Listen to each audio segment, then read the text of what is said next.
بسم اللہ الرحمن الرحیم۔ یہ باتیں ساری پہلے ہو چکی ہیں، میں دہرا رہا ہوں کہ یہ بہت اہم مضمون ہے اور اس میں تباہی آئی ہوئی ہے، اور شریعت نے جتنے رشتے بتائے ہیں ان تمام رشتوں میں سب سے بڑا رشتہ خامند اور بیوی ہے۔ والدین کا بھی اتنا اہمیت قرآن نے نہیں بیان کی، بہن بھائیوں کی اتنی اہمیت بیان نہیں کی کہ والدین کے لیے چند آیات، بہن بھائیوں کے لیے چند آیات، باقی رشتوں کے لیے چند آیات، اور خامند بیوی کے لیے سینکڑوں آیات ہیں، سینکڑوں۔ قرآن بھرا پڑا ہے کہ یہ رشتہ بچ جائے، چونکہ باقی رشتے ٹوٹتے نہیں، یہ ٹوٹ جاتا ہے۔ میرا باپ سے رشتہ، میری اطاعت اور فرمان برداری ہو یا نافرمانی ہو، میں اپنے باپ کا بیٹا ہوں۔ میں اپنی ماں کو تنگ کرتا ہوں یا خوش رکھتا ہوں، میں اپنی ماں کا بیٹا ہوں، یہ رشتہ نہیں ٹوٹتا۔ میری بھائی سے لڑائی ہے یا صلح ہے، یہ رشتہ نہیں ٹوٹتا، لیکن خامند بیوی کا رشتہ ٹوٹ جاتا ہے، ایک بول پہ ٹوٹ جاتا ہے۔ تو ایک بات رہ گئی تھی کہ لباس آدمی اپنی پسند کا خریدتا ہے۔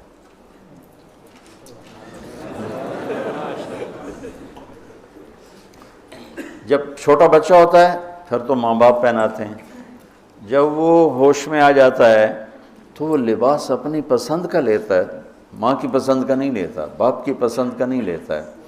تو لفظ لباس میں اشارہ ہے کہ والدین کو چاہیے کہ شادی میں اپنی بیٹی اور بیٹے کی پسند کا خیال رکھیں۔ یہ لفظ لباس بتا رہا ہے کہ جب ہم چھوٹے تھے ہمیں ماں باپ جو پہناتے تھے ہم پہن لیتے تھے، جب سے ہم نے شعور میں قدم رکھا ہے تو اب ہم اپنا لباس خود ہی خریدتے ہیں، چاہے وہ نیلا ہو، پیلا ہو، کالا ہو، سفید ہو۔ مجھے سفید پسند ہے، زندگی گزر گئی سفید کرتے شلوار میں۔ تو لباس میں اس بات کی طرف اشارہ ہے کہ لڑکے لڑکی کی پسند اور ناپسند کو دیکھا جائے۔ ہمارے معاشرے میں بیٹیوں سے تو پوچھتا ہی کوئی نہیں، اور بیٹوں پر بھی مسلط کرتے ہیں، ایتھے ہی کرنی ہے، بس ہمارا فیصلہ ہے۔ والدین سے کہتا ہوں اللہ کے واسطے، یہ اللہ نے شریعت نے حق رکھا ہے بچے کا، میں نے قبول کیا، لڑکا کہتا ہے، باپ تو نہیں کہتا ہے۔ تو جس نے کہنا ہے میں نے قبول کیا تو وہ قبول تو کرے۔ ایک صحابی نے آ کے عرض کی یا رسول اللہ میں نے وہ نکاح کا پیغام دیا ہے، تو آپ نے فرمایا تو نے وہ لڑکی کو دیکھا ہے؟ کہا جی نہیں۔ آپ نے کہا دیکھ لو، کہ تم نے زندگی گزارنی ہے، دیکھ لو۔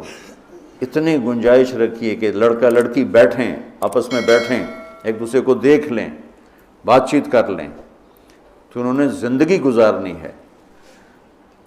تو ہمارا ماحول ہے کہ یہ بھی ہندو سے آیا ہوا معاشرہ ہے کہ وہ ذات پات میں پھنسے ہوئے تھے، بس ہم نے راجپوتوں میں کرنا اور کہیں نہیں کرنا، ہم نے جاٹوں میں کرنا اور کہیں نہیں کرنا، ہم نے ارائیوں میں کرنا اور کہیں نہیں کرنا، ہم یہ ہیں، ہم اس کے علاوہ اور کہیں نہیں کرتے۔ یہ پورے ہمارے ماحول میں ایک چیز رچی ہوئی ہے۔ کتنے بچے میرے پاس آتے ہیں، بچیوں کے فون آتے ہیں، ماں باپ زبردستی شادی کر رہے ہیں، میرا دل نہیں کر رہا لیکن وہ زبردستی کر رہے ہیں۔ تو اگر زبردستی کریں تو پھر مان جاؤ، قربانی دے دو، پھر بغاوت نہ کرو، قربانی دے دو۔ چونکہ ایک اس کے ضد میں انتہا کی بات ہو رہی، وہ ہے کورٹ میرج، کہ بعض بچے بچیاں اتنے باغی ہو جاتے ہیں کہ وہ عدالت میں جا کے اپنا نکاح کر لیتے ہیں۔ میں اس کو ٹھیک نہیں سمجھتا کہ ماں باپ کی دعائیں ہمیشہ کے لیے ختم ہو جائیں گی۔ ماں باپ زیادتی کرنے پر آ گئے ہیں، مان جاؤ اور اللہ سے مانگو، اللہ پاک اس میں آپ کے لیے بہتری کی شکلیں بتائے گا۔ اس کیمرے کے ذریعے سے لوگ جو سن رہے ہیں، سارا ملک تو نہیں سن رہا ہے لیکن جو سن رہے ہیں، یہ شادی بچے کا معاملہ ہے، بچی کا معاملہ، اللہ کے واسطے پوچھا کرو، پوچھے بغیر کرنا زیادتی ہے۔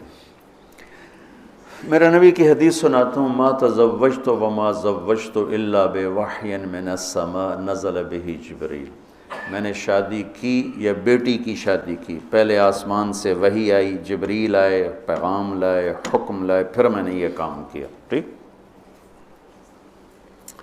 حضرت علی رضی اللہ تعالیٰ عنہ پیغام لے کر آئے ہیں۔ پہلے ابوبکر صدیق نے رشتہ مانگا، آپ خاموش یعنی انکار۔ عمر رضی اللہ تعالیٰ عنہ نے بات کی، خاموش یعنی انکار۔ عبد الرحمن بن عوف نے حضرت علی سے کہا تم جاؤ، وہ فرمانے لگے میں تو بہت غریب ہوں، میرا تو گھر بھی اپنا نہیں، مجھے دے دیں گے؟ کہاں دے دیں گے، تم جاؤ۔ تو حضرت علی تشریف لائے، را کے بیٹھے تو شرم کی وجہ سے بولا ہی نہ گیا۔ تو آپ نے فرمایا علی کیسے آئے؟ وہ چپ۔ اب آپ کو تو پتہ تھا علی کیسے آئے، آپ تو اندر دیکھ رہے ہیں۔ تو آپ نے فرمایا لگتا ہے تم فاطمہ کے رشتے کے لیے آئے ہوگے؟ کہا جی ہاں۔ تو آپ نے کہا انشاءاللہ، اور یہ کہہ کر اٹھ گئے۔ تو حضرت علی باہر تشریف لے کے، صحابہ کھڑے ہوئے تھے انتظار میں، کیا ہوا؟ تو فرمایا انکار ہو گیا۔ کہنے لگے کیسے؟ کہا کچھ بولے ہی نہیں۔ تو عبد الرحمن بن عوف کہنے لگے کچھ تو بولے ہوں گے؟ کہا بس انشاءاللہ کہا تھا۔ کہا تو پھر بس مبارک ہو گیا کام۔ تو حضرت علی نے پوچھا وہ کیسے؟ کہا اس لیے کہ نبی کا انشاءاللہ ہاں ہوتا ہے، لہذا تیرا کام ہو گیا۔ اچھا اب بچوں، میرے بچوں سنو، جبریل آ چکے ہیں کہ اللہ فرما رہے ہیں کہ یہ رشتہ یوں ہونا ہے، وہیں ہاں کر دیتے۔ اللہ کے امر کے بعد تو کوئی گنجائش ہی نہیں، وہیں ہاں کر دیتے۔ یہ ہاں کیوں نہیں کی؟ گھر گئے، بیٹی فاطمہ علی کا رشتہ آیا ہے، ہاں کر دوں۔ سبحان اللہ، سبحان اللہ، کمال ہو گیا۔ فاطمہ کا رشتہ آیا ہے، علی کا رشتہ آیا ہے، ہاں کر دوں۔ آپ کا کیا خیال ہے حضرت فاطمہ نے انکار کرنا تھا؟ جنت کی سردار، نبی کے جگر کا ٹکڑا، وہ انکار کرتے ہیں؟ یہ تو آج کی بچے ہماری بیچاری چپ کر کے بیٹھ جاتی ہے، اچھا جی میں تھوڑی مرضی۔ اور وہاں ہمیں تو پتہ نہیں کہ وہی کیا ہے، یہاں تو وہی آ چکی ہے کہ علی اور فاطمہ کی جوڑی آسمان پہ طے ہو چکی ہے۔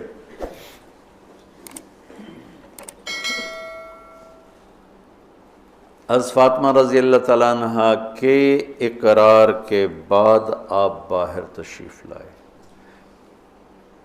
وہیں اقرار کیوں نہیں کیا؟ ہمیں سبق دینا تھا کہ آسمان سے وحی بھی آئی ہو تو بھی بیٹی سے پوچھو۔ سبحان اللہ، سبحان اللہ، سبحان اللہ۔ آپ نے کہا علی بلاؤ لوگوں کو، تو وہ اس وقت مسجد بھر گئی ساری۔ تو آپ نے سامنے بٹھایا اور خود ممبر پہ کھڑے ہوئے اور فرمایا کہ لوگوں میرے پاس جبریل یہ پیغام لے کر آئے ہیں کہ میں اپنی بیٹی فاطمہ کا نکاح علی کے ساتھ کر دوں۔ پھر آپ نے خطبہ پڑھ کے فرمایا کہ علی میں نے 400 درہم کے عوض فاطمہ بنت محمد کو تیرے نکاح میں دیا، تو نے قبول کیا؟ تو انہوں نے کہا قبل، تو میں نے قبول کیا اور سجدے میں چلے گئے اور زور سے دعا مانگی، رب اوزعنی ان اشکر نعمتک التی انعمت علی وعلی والدی وان اعمل صالحا ترضاہ واصلح لی فی ذریتی انی تبت الیک وانی من المسلمین۔ یہ دعا مانگی اور اللہ کے نبی نے کہا آمین۔ آپ نے زور سے اوپر سے کہا آمین۔ پھر آپ نے سارے شرکائے نکاح کو شہد کا شربت پلایا اور کھجور کھلائی، شہد کا شربت اور کھجور کھلائی۔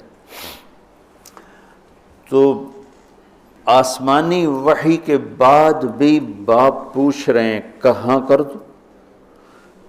تو ہمارے پاس تو وحی نہیں ہے، اور ایک بچی نے زندگی گزارنی، ایک بچے نے زندگی گزارنی، اور ماں باپ ان کی وہ رائے کے خلاف اولاد بولے تو وہ کہتے ہیں یہ گستاخ ہو گئے ہیں، یہ نافرمان ہو گئے ہیں۔ وہ پھر وہ ان کو وہ جذباتی طور پر ان پر پریشر ڈالتے ہیں، ہم نے تمہیں بچپن میں پالا، ہم نے، ماں کہتی میں تینوں دودھ پیوایا، میں تیرے پوتڑے دھوتے، آج تو میرے اگو بلینا ہے۔ وہ اماں جی میں زندگی گزارنی ہے، تسی گزار بیٹھے ہو، میں گزارنی ہے۔ ہمارے دینی حلقے ہوں یا دنیاوی حلقے ہوں، نہ کوئی بچے سے پوچھتا ہے کہ بیٹا یہاں آپ کا کر دیں، آپ کا کیا رائے ہے، نہ کوئی بچی سے پوچھتا ہے کہ بیٹی یہ رشتہ آیا ہم ہاں کر دیں، بلکہ بچیوں سے چھپا کے رشتے کیے جاتے ہیں کہ وہ بچی کو پتہ ہی نہیں ہوتا۔ ہمارے پرانے تعلق والے ذمہ دار گھرانے کی بچی کہا جی مولانا صاحب چلو ماں باپ جہاں کر دیں ٹھیک ہے، ہمارا سر جھکا ہوا ہے، اتنا تو دیکھ لیتے انسان کا بچہ ہوتا ہے، ایک شرابی کے ساتھ میری شادی کر دی، عمر گزر گئی میری روتے روتے، فیملی میں ہی کرنا تھا تو کوئی اور شریف بچہ دیکھ لیتے، مجھے صرف فون پہ کہا گیا کہ باسی تیری منگنی کر دیتی ہے تو فلانی تاریخ نو تیری شادی، اور وہ شرابی تھا میرا، آج تک وہ شراب پیتا۔ یہ وہ دکھتے ہوئے مسائل ہیں جن کو ہم دین کی روشنی میں دیکھتے ہی نہیں ہیں، اپنے رواج کی روشنی میں دیکھتے ہیں، ہمارا رواج کیا ہے، ہمارا دستور کیا ہے، اس پر ہم چلتے ہیں۔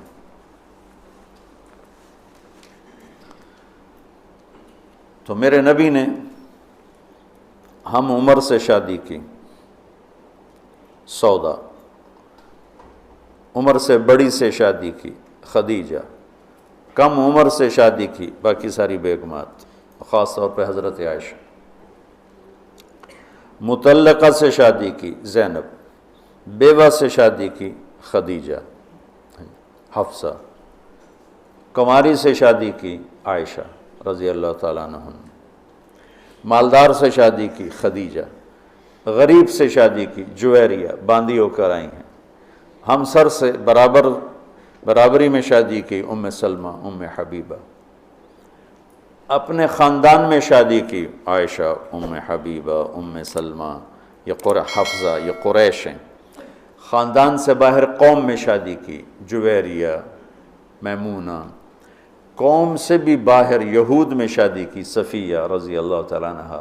یہ کتنی نسبتیں ایک عورت کی بن سکتی ہیں، ان سب میں میرے نبی نے شادی کی، اور آپ حیران ہوں گے اپنی 3 بیٹیاں بنو امیہ کو دیں جن کے ساتھ جانی دشمنی، ابو العاص کو حضرت زینب، ابو العاص بن ربیع بن امیہ بن حرب، اور عثمان بن عفان بنو امیہ، تو پہلے حضرت رقیہ کا کیا، پھر ام کلثوم کا کیا، اور علی اپنے گھر کے تھے، خاندان کے تھے، تو ایک فاطمہ کا رشتہ ان کے ساتھ کیا، اور حضرت عثمان کے نکاح میں جب حضرت ام کلثوم کا بھی انتقال ہوا تو آپ نے فرمایا میری 100 بیٹیاں ہوتی اور اس طرح مرتی، 100 کی 100 عثمان کے نکاح میں دیتے۔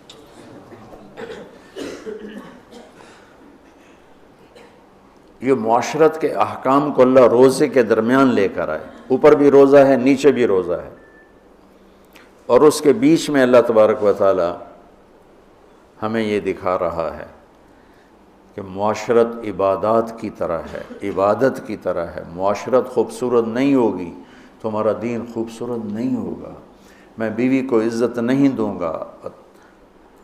دیکھو طنز کا بول ایسا جیسے کپڑے پھاڑ دینا، بے عزت کرنے کا بول ایسا جیسے کپڑے پھاڑ دینا، اور میں کتنا ہی پاگل ہو جاؤں غصے میں اپنا کرتا خود نہیں پھاڑتا ہوں، میں کسی کا کرتا تو پھاڑوں گا، اپنا نہیں پھاڑوں گا۔ تو میری بیوی میرا لباس ہے، مجھے غصہ چڑھا ہوا ہے، مجھے گلہ آیا ہوا ہے، تو میں لباس پہ ہاتھ نہیں ڈالوں گا۔ یہ میں کیا کہہ رہا ہوں کہ میں بیوی کی دل شکنی نہیں کروں گا، بیوی خامند کی دل شکنی نہیں کرے گی، برداشت کریں گے، تب جا کر یہ رشتہ خوبصورت ہوگا۔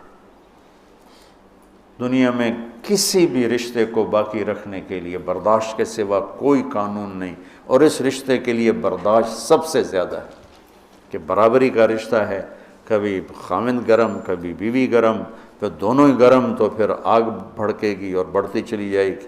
ایک بچہ مجھے آ کے ملا ملتان سے، ٹاپ کیا اس نے پورے پنجاب میں FSC میں، تو کہا جی میں 2 دفعہ خودکشی کی کوشش کر چکا ہوں۔ میں نے کہا تم اتنے پڑھنے لکھنے والے بچے، تم کیوں خودکشی؟